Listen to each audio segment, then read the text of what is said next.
sawa bro. Na hivyo nini una train za wasee kama venye naona wasee siku hizi wana train watu hivyo, hiyo ya kulipisha ama tu yako tu ni charity?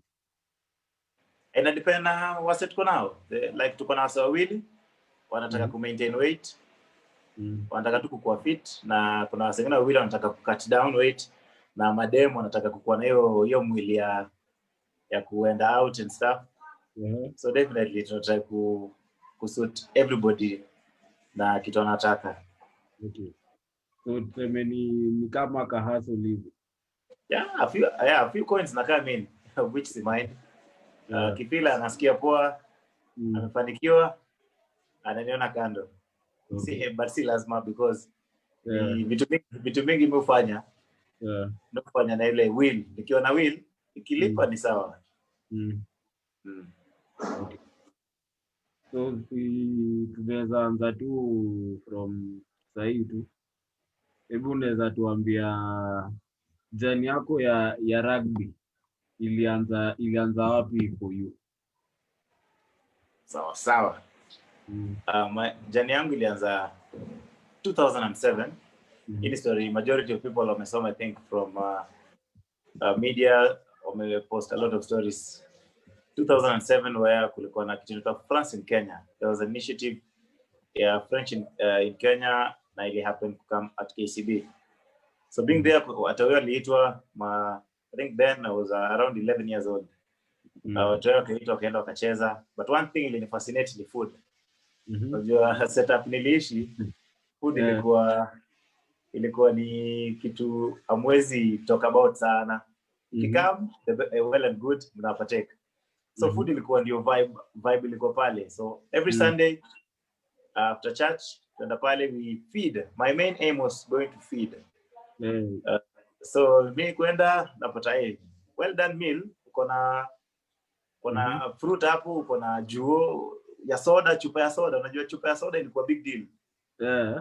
So mimi kushika chupa ya soda na a whole plate of food, yani ile food naona tu kwa TV. Ilikuwa the best motive ya ku give a date of every Sunday I have to go and partake na nione how the fire will go.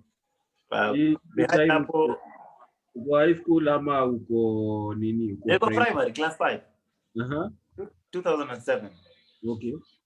Kwa primary class 5. So hiyo ndio vibe ilikuwa, but before then tulikuwa tuna move around mtaani tukitafuta hizi newspapers hizi, tukitengeneza album. So unapata kuna picha ya Cristiano Ronaldo, unaika kwa ile kitabu yako ya Enyilisha, ile exercise book. Na hapo picha ya Ronaldo. Sasa mimi sikuwa napata hizo picha smart za kina Ronaldo. Unaona? Kina Rivaldo then. So sikuwa lucky enough. Nilikuwa napata za rugby na za basketball. So hizo ndo nilikuwa nabandika. My front page ilikuwa actually na haka ya New Zealand. So every time nilikuwa naziangalia hivi nasoma. One day kuona hiyo game KCB nilipata interest because at least the back of my mind nilikuwa na an idea of how the game inakaa. Okay. Na even the motive ikaanza. At this point uko nini? Hiyo time umeenda KCB your first game. Uko bado uko class 5, class 6 ama class 5? Niko class 5. Okay. So hiyo from then on ukaanza kwenda kucheza ama what was the progression now from then? Sasa from then on tukaendelea every Sunday. Ilikuwa ni every Sunday tunaenda training. So every Sunday we come in, we train, then we feed and go back home. Ikakuwa norm. 2007 to 2008 post-election violence ika happen. Ili scramble everything where the main sponsor, the French guy, the initiative ikaisha, so akarudi mtaani. But sasa coach Simon alituadopt, Simon Jawichire. Ali-adopt a certain group, akasema we'll continue with the same initiative, only that this time tutakuwa na an idea that this will make an age grade equal feeder team main team ya KCB. Okay. Hiyo then. So 2008 after vitu zikasettle kidogo from the violence, tukaanza kutrain on Tuesdays, Thursdays, like the bigger guys wana train. So unatoka chuo unaingia hapo KCB for training, Then time went by, around 2010 tukaanza kucheza bigger games. So in 2010 nikiwa class 8 tukaenda hizo the floodlight tournament where tunacheza touch, then tunacheza touch, tunakunywa supu, tunafeel fit, tunaenda mtaani. So hiyo ni 2010. 2011 form 1 nikaanza kuchezea Catholic Uni where Simon Jawichiri alikuwa coach wao then. So hiyo exposure ka grow from playing from age grade, nikaingia sasa nacheza na I think nitawaita big boys. Naanza kucheza na the campus guys in Kwea. So 2011 through 2014 nikapush nao na ilinipush to, I think ilinipea steer to where I am now because the experience and hiyo agility ya kuweza hapa ndio ulikuwa hapa ilikuwa 2013. Ilikuwa 2013 tukicheza I think Chairman's Cup. Majority of my fellow young men hawajui Chairman's ni nini. So ilikuwa Chairman's Cup versus Strathmore. This game actually ndio nilianza kujua I can play a center. It was my first game ever playing as a center from flanker. Okay. So hapo nili have to score 3 tries in 10 minutes. Na hapo ndio coach Sema akasema wewe from today you'll become our center. Na hapo ndio the bigger courage ikaingia whereby nikajua really I can do this. Naweza cheza game to a bigger platform. So from hapa ulianza kama flanker. Nilikuwa before you on 27 nilianza 27 nilianza as a fly half. So in 27 I was a fly half. Going into 28 nikakuwa hooker at some point. Then from 27 in 2010 nikakuwa second row. So from second row in 2011 nilipoanza kuchezea kwenda nikakuwa flanker. So nikacheza flanker till 2013 where in this game versus Strathmore nikacheza center. Then in 2014 Kwea kwa promoted to Kenya Cup. So 2014-2015 season nikaendelea kucheza as a center. In 2015 kukakuwa na under 19 hiyo Chipu then. So in 2015 I played for Chipu na nikacheza as a flanker. So from flank to date sasa ndio nikaamua from 2015 nikahama flanker mpaka sasa ndio nacheza center. Hiyo ni 15th. But the shorter version apart from number 9 of which sijajaribu, any position goes. And pia naona pia before kabla tuende kwa nini, una pia ulikuwa pia na suburb. Unaweza tuambia hiyo ni yako jani yako at suburb ilikuwaje? Suburbs ilikuwa from this was somewhere in 2013 2012 I think. In suburbs ilianza with regards to since hatukuwa tunafind KCB, the only thing walikuwa wanaweza to provide ilikuwa kutrain use their premises kutrain kwa hizo grounds. That was the only benefit tulipata from KCB. Na a few times walikuwa wanaweza chip in kutusaidia transport hivi na pale, but there's one thing tulikuwa tuna push they make us their immediate age grade, so tupate like the full branding where wanza tuzatumia basi yao tukienda mahali, unaona. Bana hatukupata hizo benefits because unajua bank na protocol yake ilikuwa na a lot of issues. So tukaamua we'll still use your premises but tuta rebrand, we'll call ourselves the Northern Suburbs. So Northern Suburbs ikakuwa ni our own initiative, sisi wenyewe tunaifund, tunafanya our own activities, tukisikia game iko mahali tunaenda. So that is how Suburbs ikaendelea. I remember I think the last game niliwachezea ilikuwa around 2016 or 2015 after my Chipu tour from Zimbabwe. So tukacheza Masaku Sevens, I think that was the last game nilicheza na wao. Yeah, but from then I was assumed the duties nikakuwa chairman. So I believe I'm the youngest chairman Kenya iko nayo sasa hivi. Chairman wa club ama? Yeah, Northern Suburbs Rugby. So duties are what duties do you carry, let's say, for the club as a chairman? as chairman? There are a lot of stuff. E.g., nilikuwa lucky kunema kwa in the national team setup. So most definitely a few coins because na come in. So in one way or the other, nilikuwa naweza support suburbs trip from to a tournament. Sometimes meals, sometimes tuna bond, unaona. So since most of us tulikuwa bado tuna live from our parents, tuna depend solely on our family to kutufund kuweza kucheza game. So those are some of the stuff nilikuwa na do, na plus kucheza few initiative hapa na pale. Zikijipa tunashukuru Mungu, zisipo tuna live to fight for another day. Okay. So to the bigger picture, when mse pia umecheza, let's say at both levels in terms of naweza sema hiyo nini, hiyo setup ya university, umecheza pia hiyo setup ya hizi national clubs tuseme. Yes. So okay, difference as in terms of growth perspective, ni nini pia as in most teams unaona zina lack, especially nationwide? What do they zinafaa to improve on what structure ili zikuwe better teams?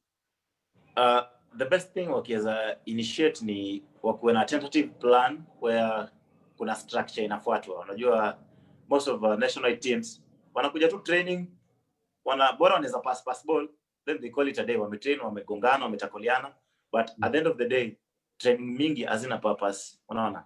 They don't have a strategic plan where watafollow wakama up na wako na long term goals that in 3 weeks time tunafaa tumetrain set pieces, tumejua all our needs in set piece, na waweze kukuwa na a tentative system ya incorporate pia backs. Most teams are nationwide is not like that. With this regards, most teams are nationwide azina like, let me say, even a level 1 coach mwenye anaweza wastia to kukuwa na hiyo plan na waweze kukuwa na objectives wakicheza game. Sahi I'd say rugby inakuwa more of a textbook. So once mmeweza kukuwa na your own plan na way of play, mna find achievement itakuwa. But most national teams ni let's come, bora to pass ball, tugongane kidogo, tugongane stool, we have fun, then we go home. But at the end of it all, do we have something at the back of our mind that at the end of the day we need to achieve? Even though a majority most teams nationals as in. The other thing is funding. I think funding play a bigger role because most teams nationwide wanna fund their way to venues, the game, to training, maybe to kitting, boots, socks, and kit yake yote they buy on their own, unlike other clubs. So unafind inakuwa bigger challenge because priorities pia ziko. As men, priorities ziko. You need to prioritize on other things, unlike having fun. Yeah. So tuseme tu ni funding, structures na coach. Those are the major things. Those are the key major roles. I'd say nitaongezea pia the union has a part to play. Okay. Union part ya union kuplay ni kuweza kufacilitate hizo teams kuwa hapo, which union imejaribu, but I feel like they can do more. But let's say waweze kupeana vitu kama tackle shields, facilities tu kidogo. Kama teams hazina maybe a place where they can find equipments, wanaweza provide a platform where wanaweza once in a while wanaweza kuwa na a place where like a fitness center where majority of the teams zinaweza come, zenye aziko well facilitated, zinaweza come na ziweze kutumia at least a few teams zitafeel poa na zitafeel like they really belong to a certain a board of a play. Okay. Okay, sasa moving on. Naona pia at some your next step ilikuwa KCB ama ilikuwa wapi? So from where? From Kwea, I think the game we played, Catholic Uni versus KCB. Ndio ilinipea sport in KCB. That was back in 2015. I think it was around June. No, it was in April. Mwezi wa tatu. Niliumia nikateka, I think the second game into the season. Nikateka 2 weeks break, and then nika resume the 4th week. So it was a game versus KCB. I was playing for Kwea. And I remember kulikuwa na jamaa anaitwa Morris Mbai. Morris Mbai and Brian Omondi. Walikuwa the midfielder for KCB on that game. So I remember receiving a ball, nikafanya my usual play, nikapata space between them, nikapita. So in the process wasa kusema la, unana napita katikati yetu. Unaona, so they started asking questions. Ndio halftime wakaambia, huo ni ule kijana wa Saimo. So at least wakajua there's something that I can do. Then after the game ilisha, Shamia akaniambia, boss, you've been training with us, so there's no need of you going to play huko mbali. Tabidi you come back home. Nikamwambia, no worries, mimi niko. The season ikaenda ikaisha, I think we were relegated, but nikaambiwa nianze kutrain KCB, nikaanza kutrain nao. Nikapata game to the inaugural Kakamega 10s. Yeah, most people wanasikia tu Kakamega. Kakamega is a home for KCB. So Kakamega 10s ilipoanza tukaenda tukawin the tournament. Juzi Kakamega 10s wakai change to 7s, tukaenda huko pia honors zika to favor. With those regards tunashukuru Mungu.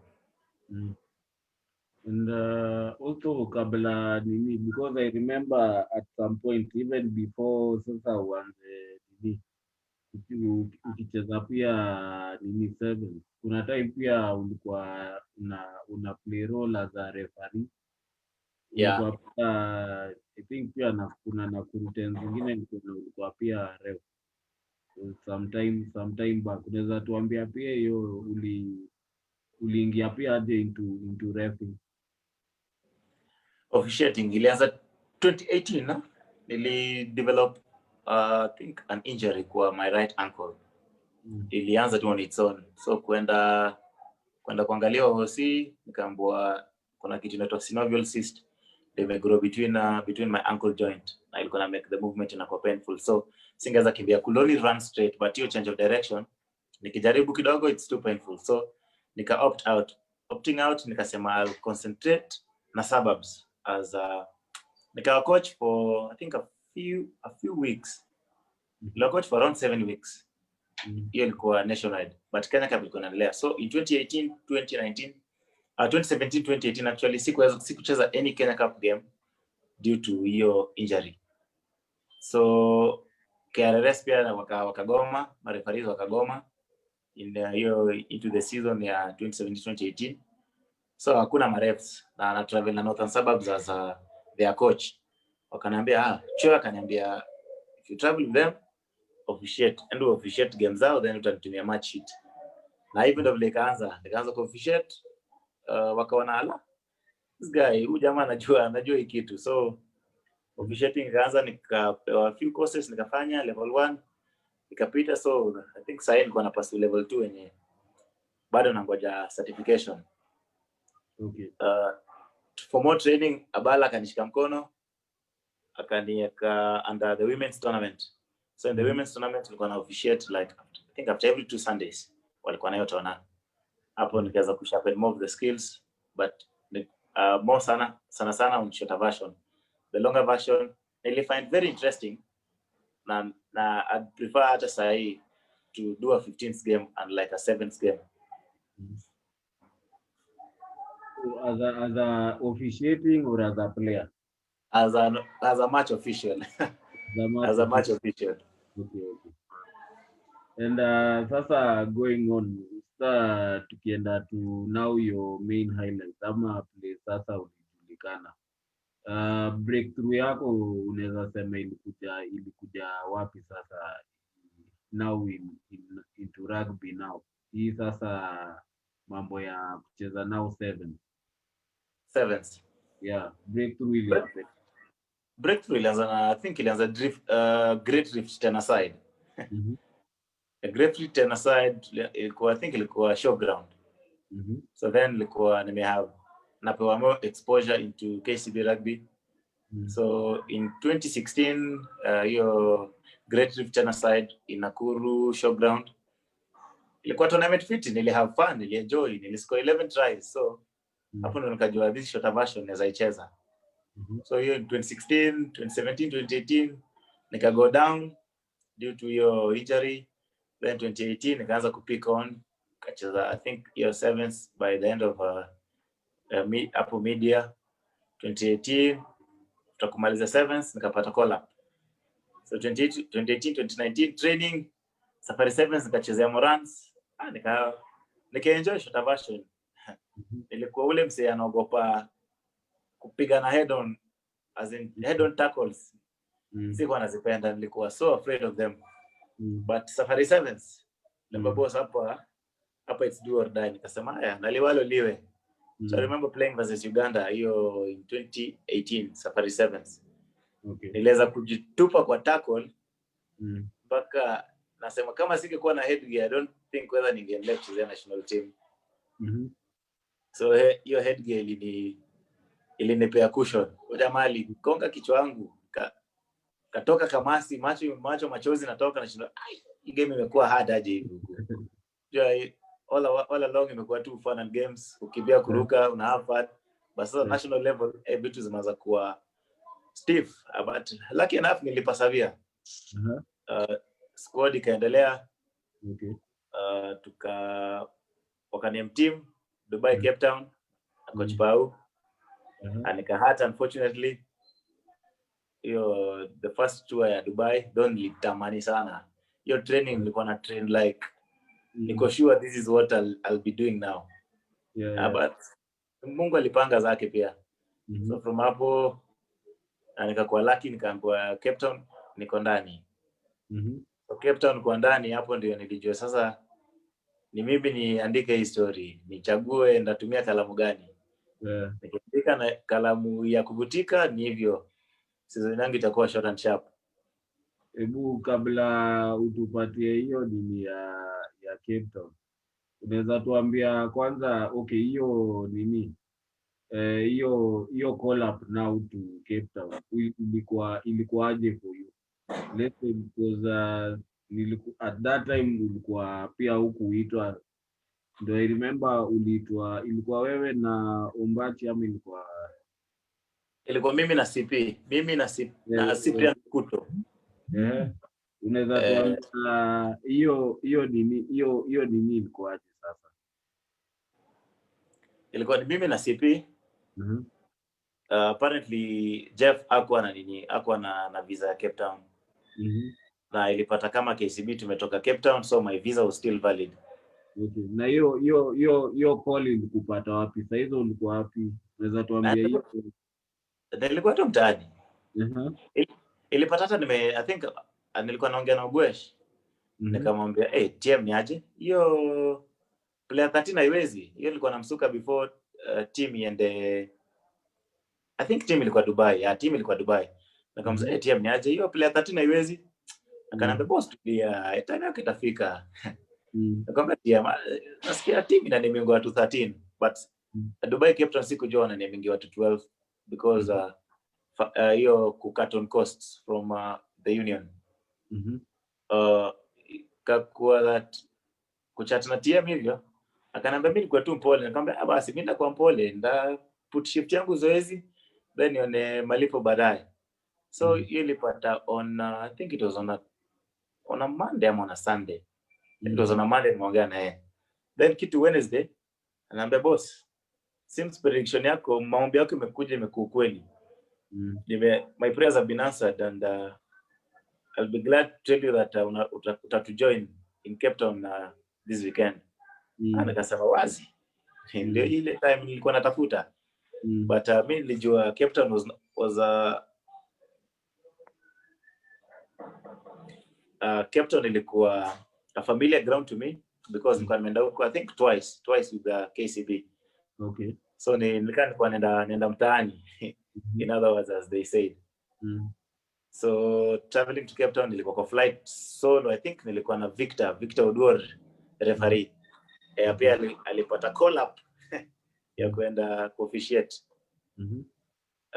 Ilikuwa feeling poa juu ni kitu nilitaka, as in the reason why nili work so hard local circuit nikanemiwa for the national team ilikuwa niweze kujiona in the world stage. Na tuseme okay, your first game ilikuwa hii ya Zimbabwe ama Zimbabwe was day 2. Zimbabwe ilikuwa day 2, game 1 I think.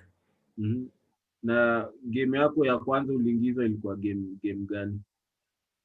First game ilikuwa versus England. Game yangu ya kwanza ilikuwa versus England, yani in Cape Town. Na niliingia I think the last 2 minutes. The last 1:30. And nakumbuka kuna place nilipewa switch. Niko na try box ndio ile. Na nikasikia crowd imepiga kelele huko juu. Yaani fans wako huko juu but unasikia ni kama wako hapa kwa masikio yako. So hiyo bola hata ikuingia kwa mkono ilitoka ikaanguka huko na nikanock.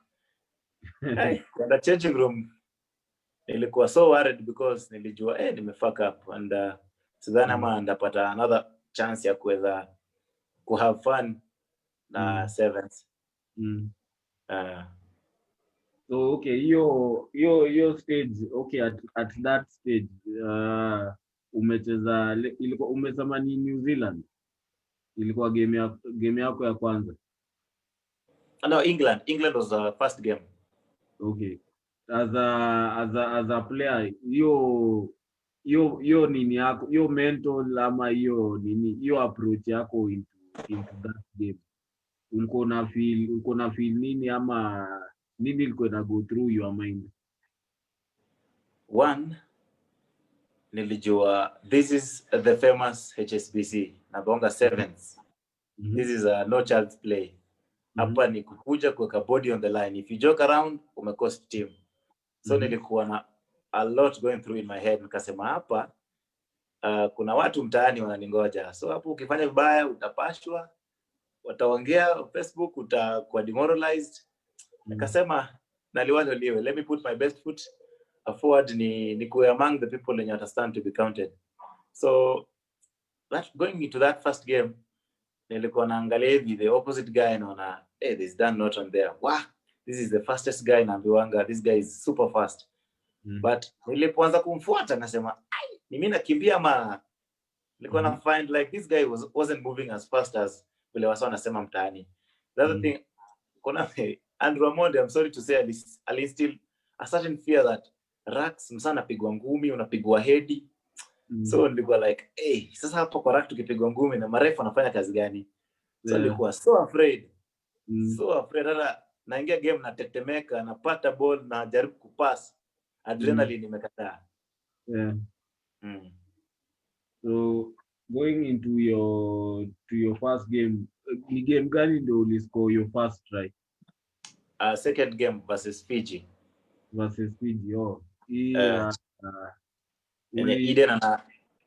Eden anachukua quick tap ananipasia on the outside nikiwa na Mbachi.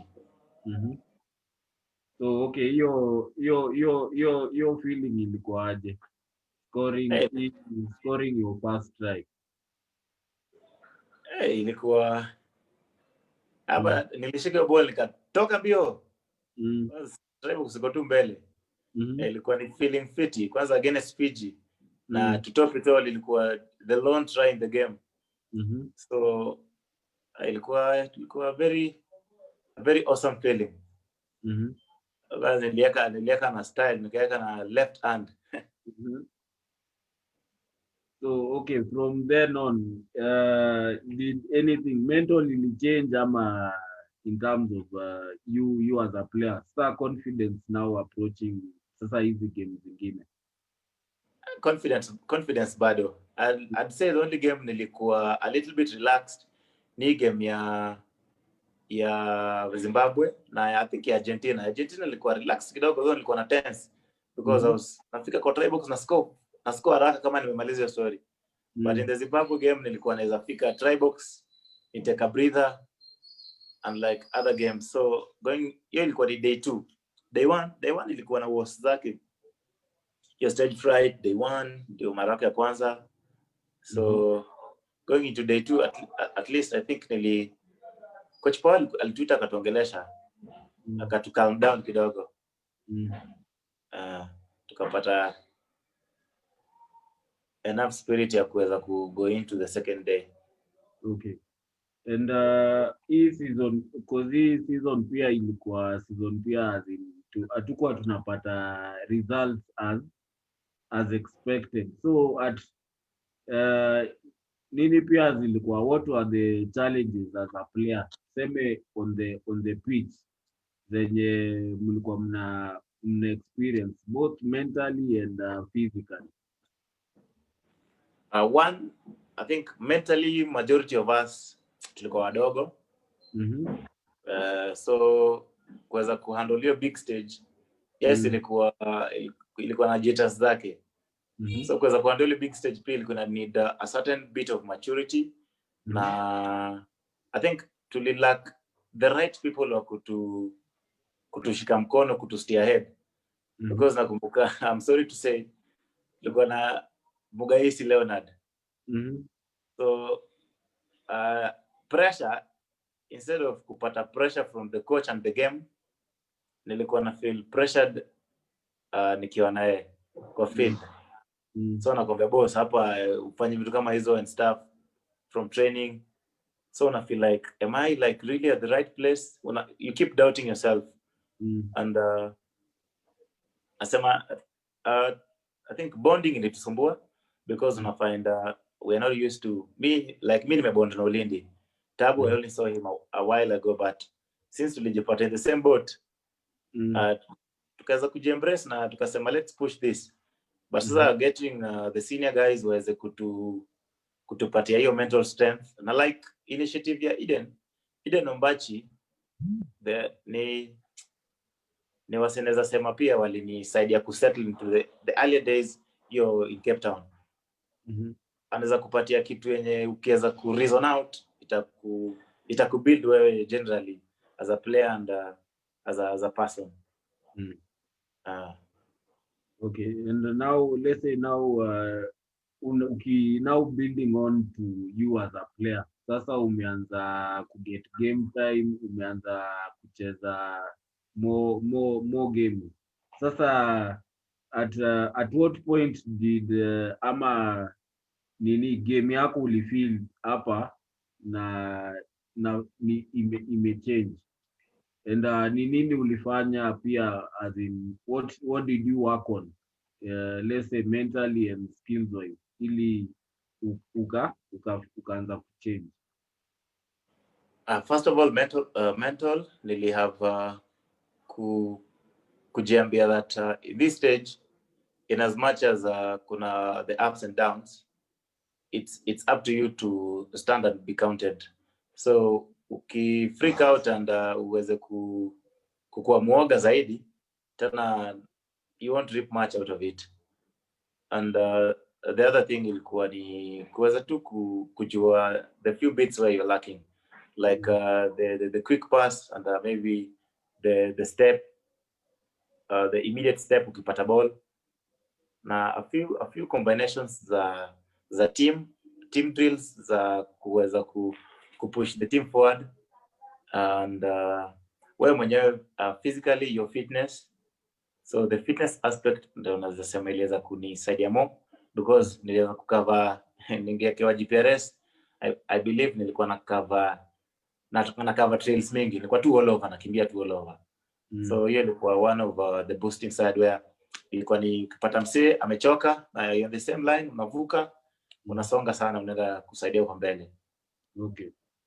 And also because niko from game yako nimeona a lot of when unacheza unajiposition running lines zako, unajiposition kwa good running lines. Is it kitu need kulearn, ama tu ni una read players, ama ni kitu tu unafanya tu instinctively?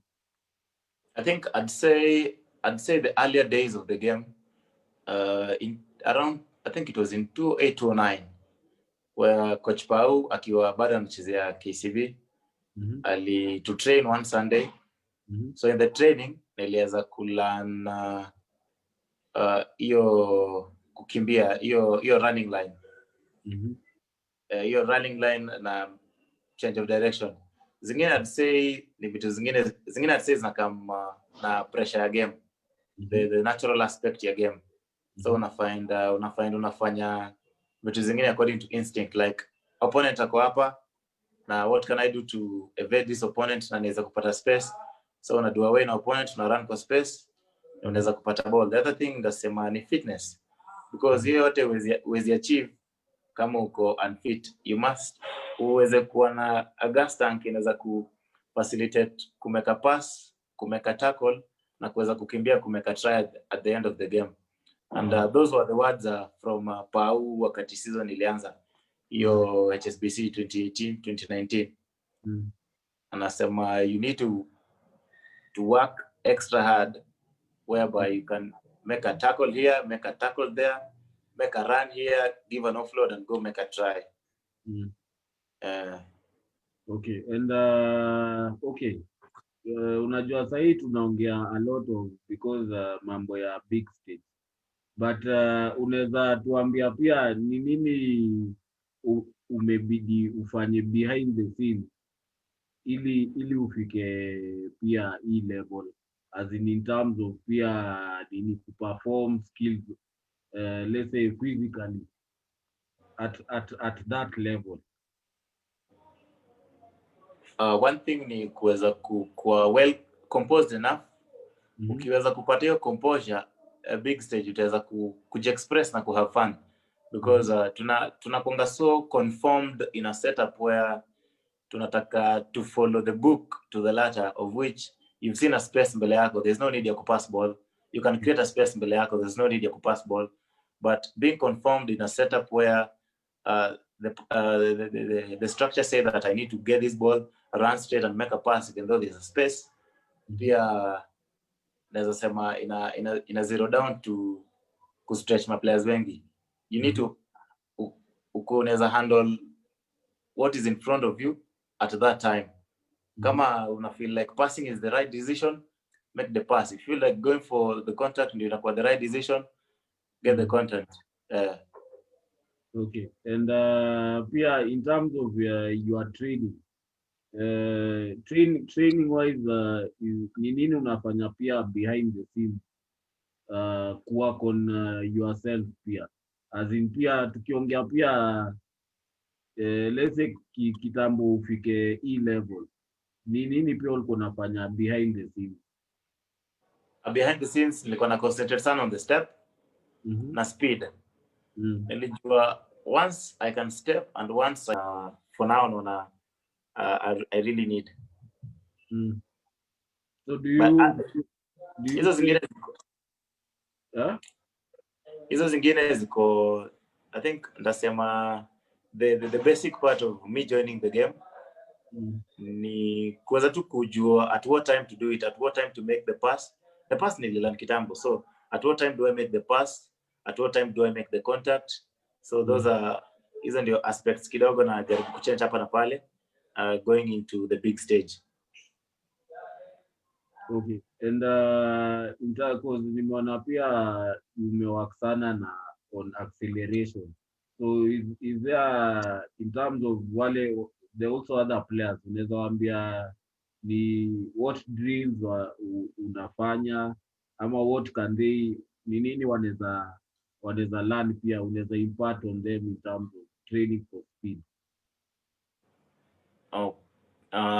In terms of training na speed, if kama unaweza pata Mike Shamia Mike Shamia has been with me ever since nilipoanza. Attribute pia a lot of your success pia to Mike pia. In terms of my getting my fitness in check, Mike Shamia has been my all-time SNC. And nini tukiongea pia now because the first season ulienda hapo kwa Kenya's leading top try scorer. So the journey to hiyo nini ilikuwa naona the building your confidence hiyo nini ilikuwa aje, how was hiyo experience? Na pia unaweza ambia pia wase in terms of wewe ukiget ball ni nini hugo pia through your mind, let's say ukiattack pia. One ni kuweza kujua where my opponent is, nikiwa na ball na waatakaje, na need kufanya nini, do I need to pass and go for a second hand. Majority of players wanaogopa kupass na kugo for a second hand, wanataka wa burst through the defense line, of which judging na size yangu na my contact ability, mimi ndio na hiyo sina. So what I can do, I can use the big boys like the big forwards. Now pasia, they burst through the spaces, wakishikwa, I'm at the sides, they offload and accelerate to the try box.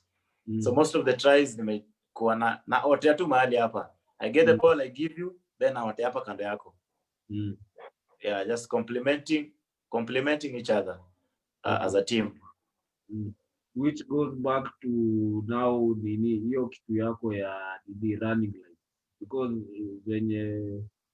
the way when unasema you as a player you also building, unatumia the big boys to create your space. So once wamesakin the defenders, that's where you feed off your running line. Yes. Okay. And pia unaweza tuambia pia hii nini hiyo first season, let's say kukua top try scorer, hiyo journey na hiyo experience imekuaje pia? One ilianza I think in Cape Town where niliscore 3 or 4 tries. I think niliscore 4 tries in Cape Town. So hiyo ndio I think one of the things zenye zilinistia ahead to achieving the tries. So goals zako zilikuwa nini basi at let's say at this stage?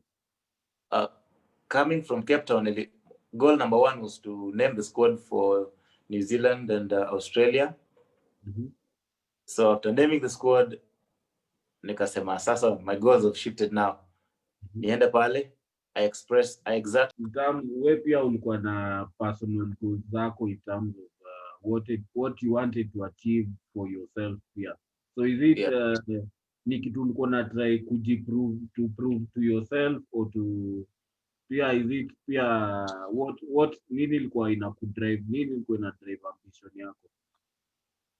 One nilikuwa na guys at least wenye nilikuwa naweza cheza along them comfortably. Mseka Ulindi nikaweza kulearn more about Tabu as season ikaendelea. So playing besides them, ni tulijambia one thing, we need to be here and we need to be here for quite some time. So ili tuweze kustay hapo, we'll have to complement each other.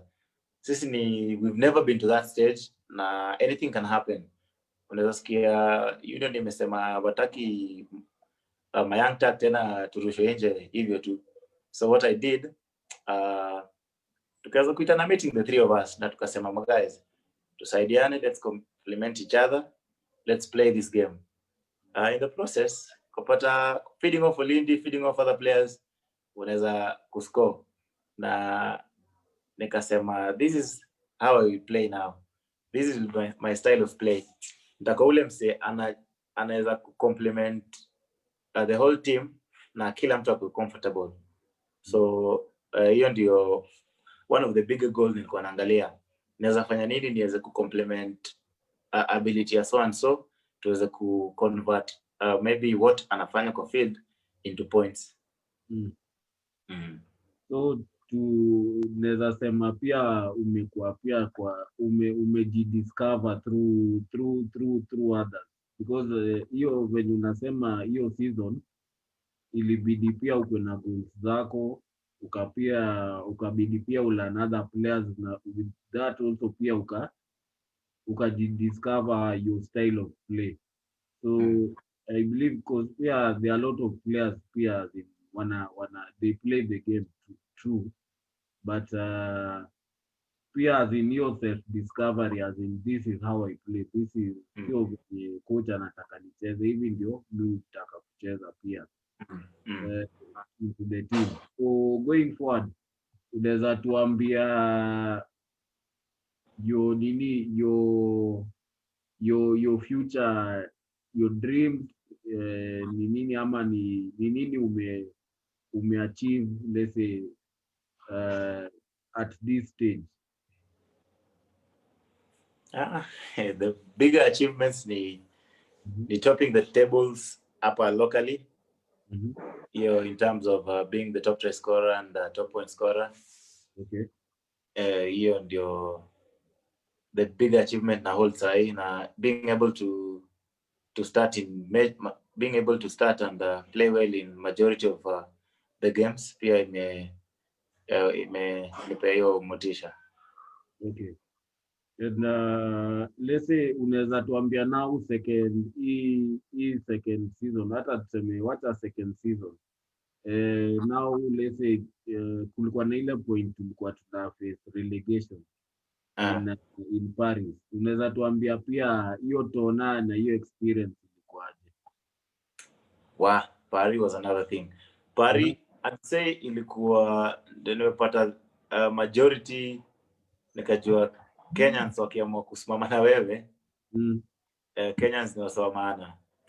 So in Paris tulikuwa like the whole stand yenye uko try box ilikuwa filled na Kenyans chini mpaka juu. So anytime unashika bola za Kenyan ulikuwa na feel ni kama uko pale Ngong Road unacheza Safari Sevens. I feel like everybody ndio anachia on you. Unfortunately your game, I think I played into the first game niliumia. Into the first game niliumia versus Australia, nilikanyagwa mahali kwa groin, so singeweza ku keep on. The second game nikakuwa out, the third game nikadungwa diclofenac ndani, tukaweza kupigania uhuru. That feeling ilikuwa ndasema it was one of the best feelings, na siko sure man nimeweza ku witness any, na in as much as it was the best feeling, hiyo ndio tone I think siku score any try. Your season didn't score any try in France, so and it was one of the best moments niliweza ku have as a player, na pia kuona Kenya avoid relegation. Okay, and now tukikuja now second season now going to Cape Town and Dubai, because I believe the first one miss Dubai, na now hii ya pili ulipata Dubai. Unaweza kuambia now hii second season ilikuwaje, ulimachuaje pia as a player? Second season nilikuwa more specific na in terms of what I wanted as a player, na what were the team goals, na how did the coach want us to play. So nakumbuka going into the last quarter of last season tukiwa under coach Pau, tuliweza kupata a few sessions na Namcos. So Namcos alikuwa anakaa na to train from around 6:30 to 7:38, then he leaves, anacha Pau na tuendelesha na balls. So from there niliweza kujua specifics mimi as a player, what are some of the things I need to achieve at a specific time ya game. For example, your time nilisema I'll be nacheza forwards. So forwards na need kufanya nini? What do I need? Who is my opponent? So niliweza kuona hii picture yote through guidance the few sessions we had with Namcos, na akaweza kunipea a few insights. Sikujua that in sevens kickoff ikipigwa, I only knew that either nishike ball ama opponent achukue, but sikujua that hiyo ball nisipoipata opponent pia siipate, ama hata akipata siipate the easy way. Mimi I was just playing basically hapo as a forward. So napata kickoff, napigwa yes, najaribu naruka nashika na nyingine na miss, but sikuwa na feel hiyo vibe ya that ndio hii kickoff na need kufanya hii. Hiyo picture yote ili come into play through guidance ya Namcos. Nikaweza kujua kickoff is either I go for the ball, get the ball, or if the opponent goes for the ball, it has to be a knock on where tunakuwa na restart. And also speaking of kickoff, umekuwa pia umekuwa mgood pia kwa aerial ball. Is it pia skill need to learn also to skill set yako ya game?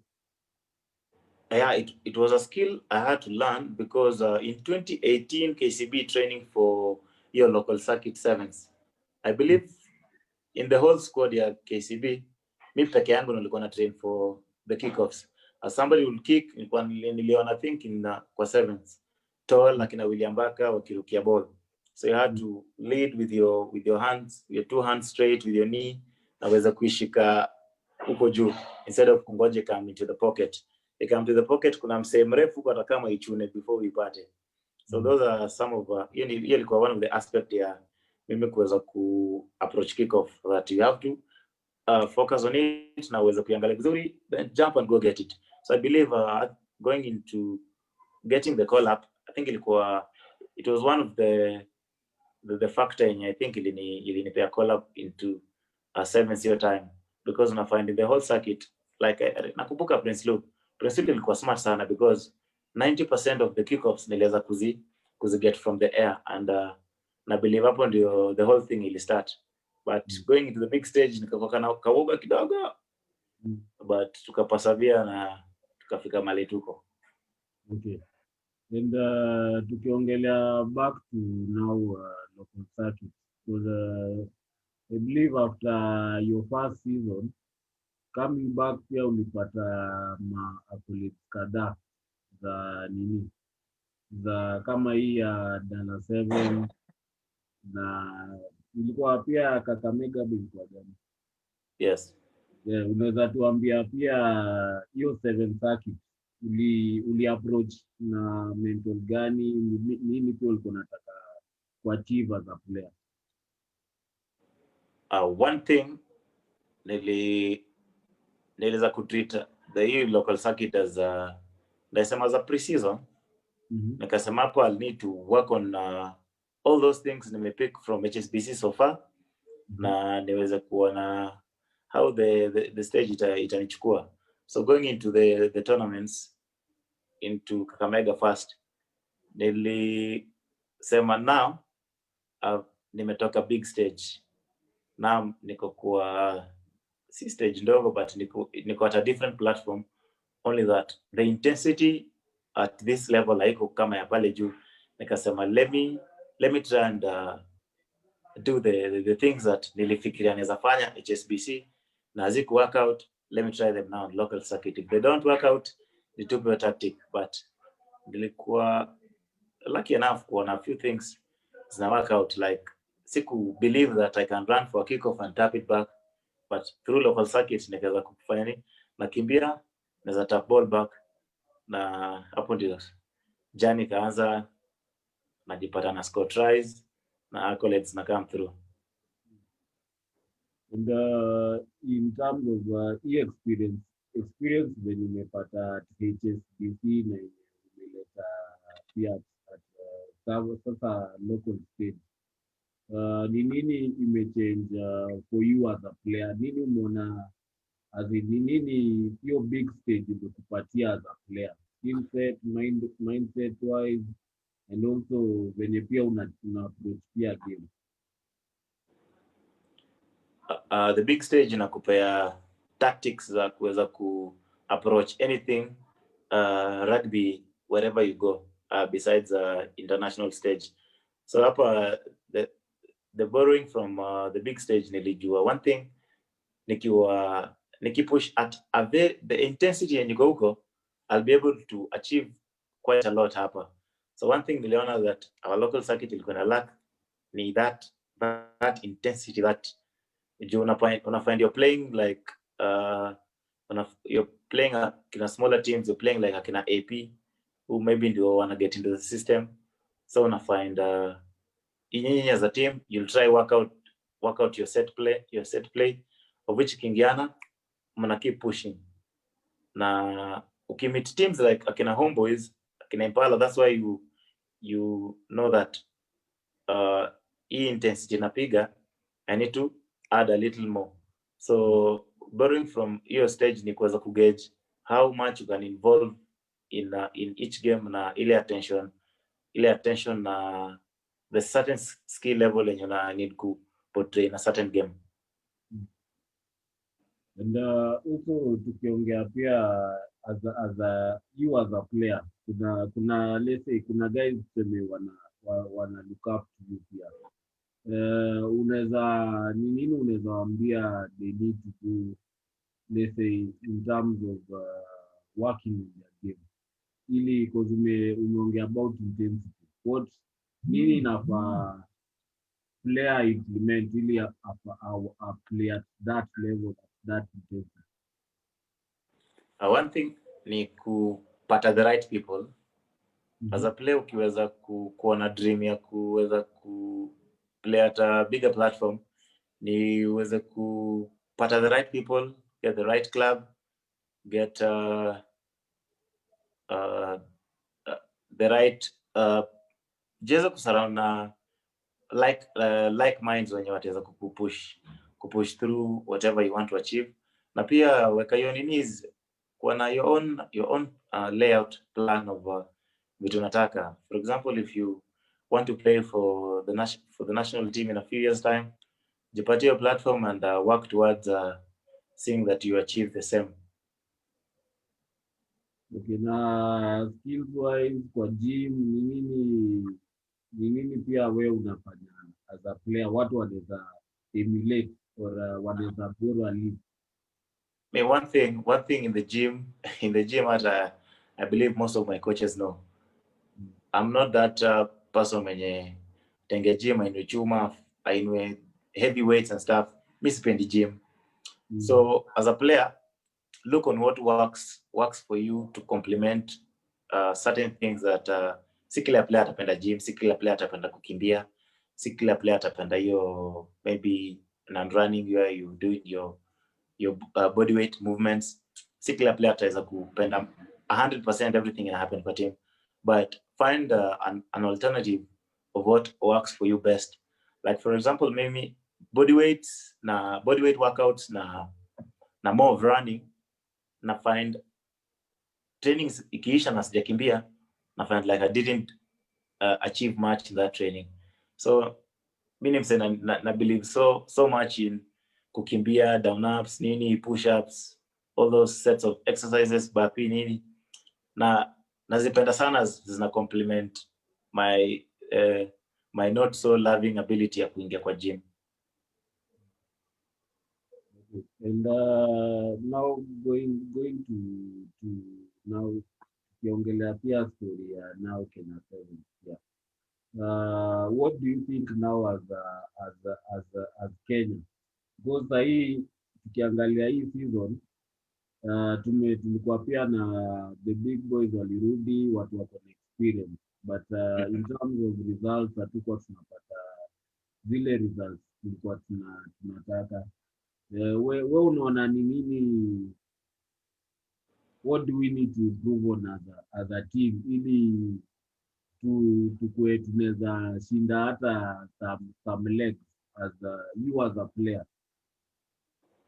Personally, I'd say the early stages tukiwa maruki, we had the same experience, but going on later into the season, at least tulikuwa na certain predictable pattern yenye watu wangeweza na kuona these are the in going into the first leg, this is our match, the match you can give.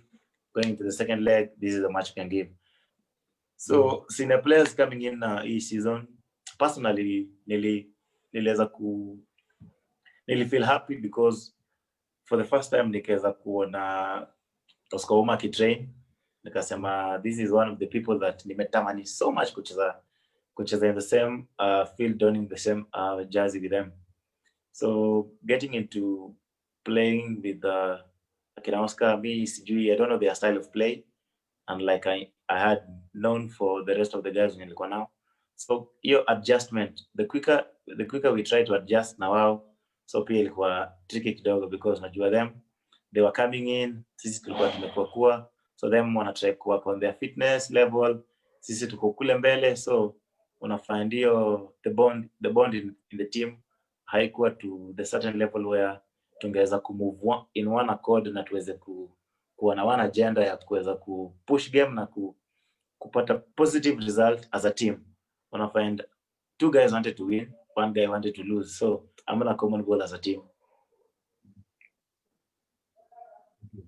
And tukiongea pia nini tuna nani Namcos ameshatajwa kama nini coach na Olympics pia tuna expect inakuja. So for you, goals zako for the next season, seme kama utacheza pia Olympics, ni goals gani pia for you unataka kuachieve as a player?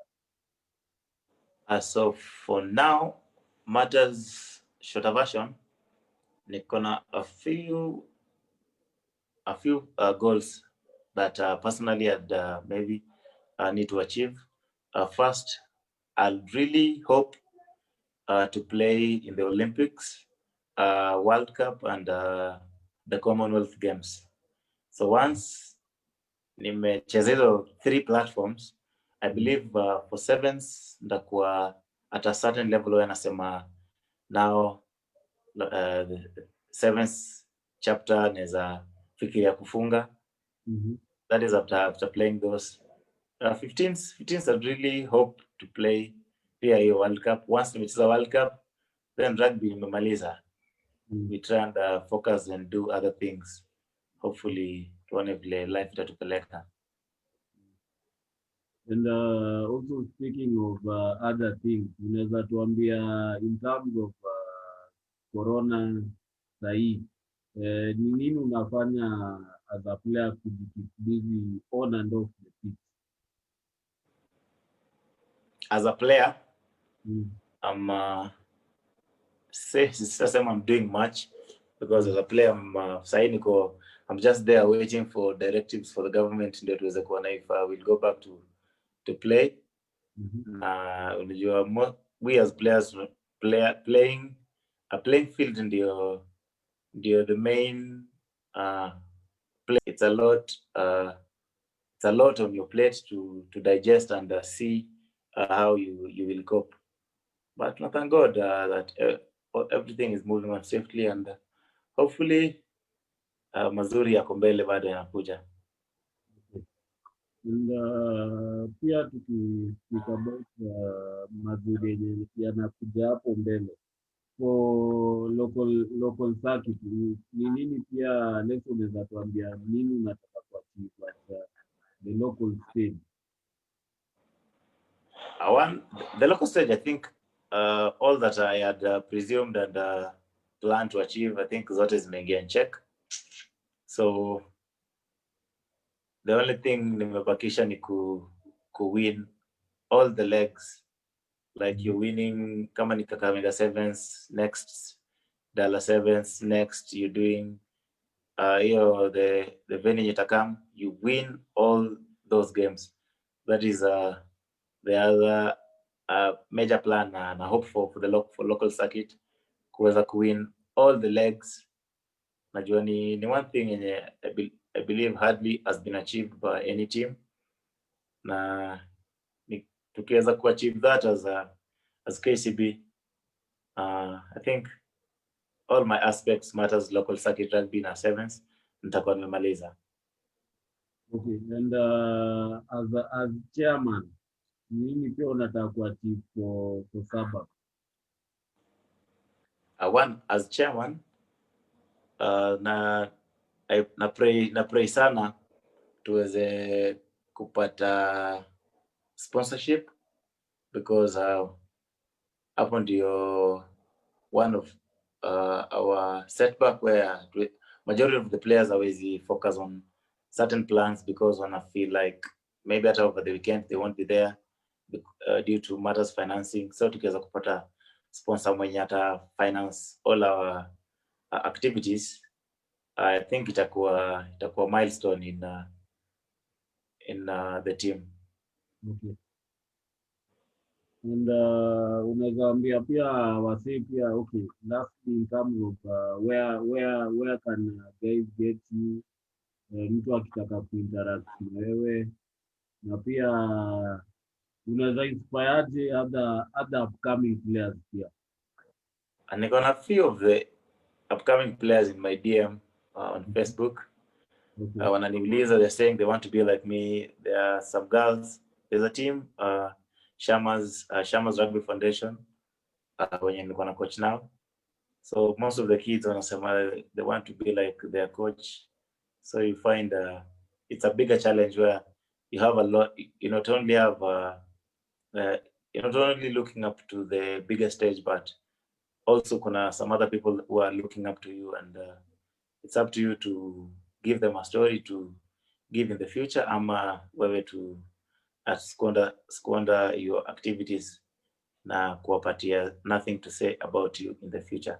So having the upcomings wenye anakuja, one thing I'll tell them ni waweze ku keep the patience. One thing yenye na lack na these upcoming people ni patience. I'd say to some point ilisomba Ulindi, sorry to say so, but Ulindi tulicheza naye KCB, I think ilikuwa ni Mwamba Cup versus Queens. We played a very good game. He played a very nice game, and then alikuwa high school. I mean, I think nimemaliza. So playing with Ulindi at KCB, tukasema finally dream ya Simon ndio ina come true, where we are being molded to be able to play for KCB in the future. So having him play na Queens wakaenda kwa bank kuulizia, they wanted to sign Ulindi, and nobody knew Ulindi, so nakuja kuuliza boss, where is Ulindi? So naambiwa these people want him. Then from that on Ulindi akapotea. So atanamaliza na mwana Ulindi anachezea Homeboys, nashindwa how did it happen? Now we've grown together, we've played most games, even jina ndio imejengwa hapo through KCB na ukaenda away.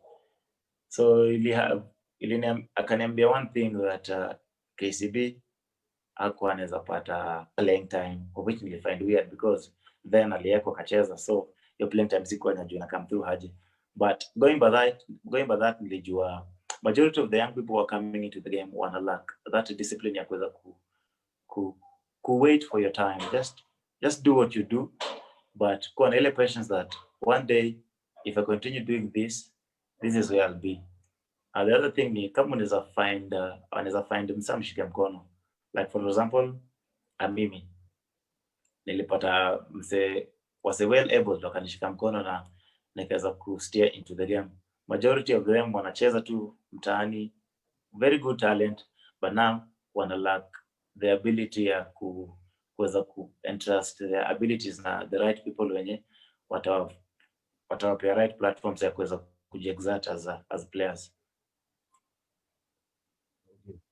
And ungetaka the game if you remember aje once you're done playing the sport, ni nini ungetaka ukwe ume accomplish with your rugby talent? One, a compliment, naweza taka kukuwa na a style of play that most generations zitaweza ku-emulate. Like I've heard of msanaitwa Edward Rombo. I think meet somewhere tukiwa na some meeting na KRU kwa Skyward mahali kwa Mombasa Road.